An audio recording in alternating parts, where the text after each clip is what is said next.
जी हाँ, Patna high court से एक बहुत बड़ी खबर यह है कि पटना हाई कोर्ट ने बीपीएससी टीआरई 3 में 10 वर्षों का एज रिलैक्सेशन देने की छूट का आदेश दिया है। लेकिन सबसे बड़ी बात यह है कि यह आदेश आने के बावजूद भी बहुत ज़्यादा खुश आप नहीं हो सकते। वो इसलिए क्योंकि यह आदेश केवल याचिकाकर्ताओं को ही दिया गया है जिन्होंने याचिका दायर की थी।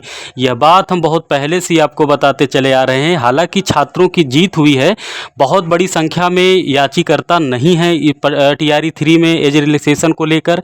जबकि मैंने मेरे पहले की वीडियो में आप देखेंगे जिसमें मैंने आपसे कहा था कि आपको याचिकाकर्ता बनना चाहिए और आप ज़्यादा से ज़्यादा संख्या में एकत्रित हों, अलग अलग अधिवक्ताओं के माध्यम से टुकड़े टुकड़ों में जाकर पटना हाई कोर्ट में याचिका दायर ना करें, बल्कि संगठित होकर एक जगह एकत्रित होकर करें। लेकिन इस बार जो है वह उत्साह दिखा नहीं था जैसा उत्साह टीआरई 2 में था। इसी का खामियाजा ये आया है कि हाईकोर्ट ने केवल उनको आदेश दिया है जो याचिकाकर्ता थे, पेटिशनर जो थे उन्हीं को केवल आदेश दिया गया है। और ऐसा हाईकोर्ट इसलिए भी करता है क्योंकि जब बहुत बड़ी आबादी जो है इसमें इंटरेस्ट अपना नहीं दिखाती है, तो हाईकोर्ट को ये लगता है कि जितने भी छात्र आए हैं ये संघर्ष कर रहे हैं, उनको ज़रूरत है इस चीज़ को, तभी ये आए हैं, बहुत बड़ा समुदाय नहीं आया है, तो उनके आदेश उन्हीं के पक्ष में देती है। हालांकि मैंने अपने पुराने वीडियो में इस चीज़ एज रिलैक्सेशन को लेकर ये बात कही है कि कभी कभी हाईकोर्ट यही करता है कि जितने भी छात्र वहाँ पे अपने हक की मांग करने या हाईकोर्ट की शरण लेते हैं, केवल हाईकोर्ट उन्हीं के पक्ष में जो है फैसला सुनाता है। तो इसलिए यह जो है फैसला आया है जो टीआरई 3 में लेकर 10 वर्षों का एज रिलैक्सेशन की छूट मिली है, केवल पिटिशनर को मिली है। जो याचिकाकर्ता बने थे, जो इस लड़ाई में लड़ रहे थे, उन्हीं को मिली है। जो संघर्ष किए हैं, जो केवल इंतजार कर रहे थे कि कुछ लोग गए हैं उन्हीं पे आदेश आ जाएगा पुराने की तरह, तो इस बार ऐसा नहीं हुआ है।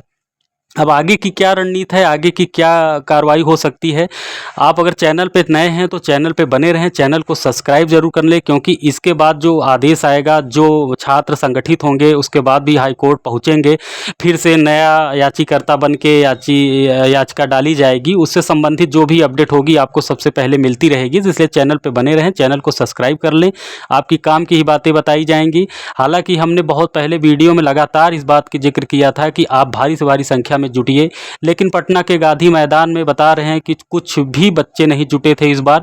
जैसा कि हुजूम पिछली टीआरई 2 में देखने को मिला था, इस बार टीआरई 3 में देखने को नहीं मिला है। कुछ ही छात्र जुटे थे और उनमें से भी कुछ छात्र बता रहे हैं 10, 20, 30, 40, 100, 200, 400 के जो है संख्या में छात्र पहुंचते थे और उन्हीं की संख्या में पटना हाई कोर्ट में भी छात्र पहुंचे हैं। इसकी विस्तृत जानकारी आपको कल समाचार पत्रों के माध्यम से मिलेगी कि कितने छात्र थे, कितने नहीं थे, लेकिन ये बात हालांकि तय हो चुकी है कि केवल याचिकाकर्ताओं को ही हाई कोर्ट ने छूट दिया है टीआरई 3 में, कि केवल उन्हीं को और किसी को नहीं दिया गया है। अब आगे की क्या रणनीति बन के आती है, इसमें क्या होता है, आयोग क्या करता है, कैसी परीक्षा लेता है, क्या करता है, ये चीज़ें अब खुलकर सामने आएगी। परीक्षा हो जाएगा, उसके बाद भी हो सकता है उनकी परीक्षा ले ली जाए, जो भी हो उन्हें सम्मिलित कर दिया जाएगा, जैसा भी होगा आगे की बात में देखा जाएगा। लेकिन अभी एक बहुत बड़ी खबर यही है कि टीआरई 3 में 10 वर्ष का एज रिलैक्सेशन मिला है, लेकिन केवल उन्हें याचिकाकर्ताओं को मिला है जो केवल इंतजार करते रह गए, बैठ कर लेटे रह गए, जो संघर्ष करने नहीं गए, जो ना आयोग तक गए, ना गांधी मैदान तक गए, तो उनको इस बार फ़ायदा नहीं मिला है। अगर उनको फ़ायदा चाहिए तो फिर से एक जो रणनीति बनेगी, अभी छात्र फिर से बहुत तेज़ी के साथ एकत्रित होंगे, तो उन छात्रों के साथ वो बने, आगे क्या रणनीति निकल कर आती है छात्र नेताओं के साथ। आप सौरभ सिंह की जो है ऑफिशियली उनकी जो चैनल है यूट्यूब पर जाके देख सकते हैं, वहाँ पे उन्होंने इस चीज़ का जिक्र किया है कि 10 ईयर की एज रिलैक्सेशन का जो है छूट जो है हाई कोर्ट से मिला है, केवल पिटिशनर को मिला है और किसी को नहीं मिला है। जितने याचिकाकर्ता थे जो लगातार पटना हाई कोर्ट जाते थे, जो संघर्ष करते थे, उन्हें ही मिला है। ऐसे सभी याचिकाकर्ता जिनको इस टीआरई 3 में एज रिलैक्सेशन की जीत मिली है, उन्हें हार्दिक बधाई।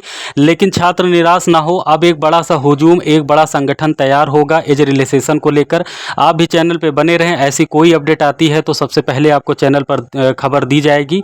आप चैनल पे बने रहें, चैनल को सब्सक्राइब कर लें। जैसा कि आप जानते हैं कि टीआरई 3 की परीक्षा होने वाली है। अब इस आदेश का टीआरई 3 की परीक्षा पर क्या असर पड़ता है, ये तो बात है, ये बात की बात है। लेकिन अभी अगर कोई भी संगठन, छात्रों का संगठन तैयार होता है याचिकाकर्ता बनने के लिए, तो आप इस बार चूक मत जाइएगा, क्योंकि अगर आप इस बार चूक गए तो आपकी कहानी ख़त्म है, क्योंकि हाई कोर्ट से एक आदेश आ चुका है। 10 वर्षों के एज रिलैक्सेशन का मुद्दा जो है पूरी तरह से हाई कोर्ट में समाप्त ही हो चुका है, क्योंकि उन्होंने याचिकाकर्ता को आदेश दे दिया है कि इन्हें ज़रूरत है। जो छात्र नहीं आए हैं, सीधे हाई कोर्ट ने यह कह दिया है कि जो छात्र नहीं आए हैं इसका मतलब है उन्हें ज़रूरत नहीं है रिलैक्सेशन की।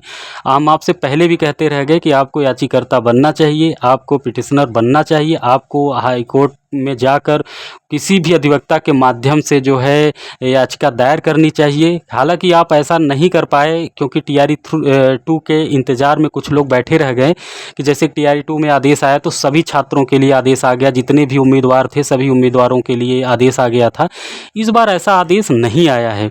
इस बार केवल उन्हीं के लिए आदेश आया है जो याचिकाकर्ता हैं। तो हम आपसे बस इतना ही कहना चाहेंगे कि इस बार आप लगातार संगठन पे बने रहें। कोई भी संगठन अगर सामने आता है जो एक भारी मात्रा में याचिकाकर्ता बनाने की उम्मीद जगाती है, जो या हाई कोर्ट में पुनः याचिका कोई इसी संबंध में लेकर दायर होती है, तो इस बार आप छूट मत जाइए, याचिकाकर्ता बनिए। क्योंकि अभी ये परीक्षा हो जाएगी, जहाँ तक उम्मीद है कि परीक्षा पर कोई असर नहीं पड़ेगा।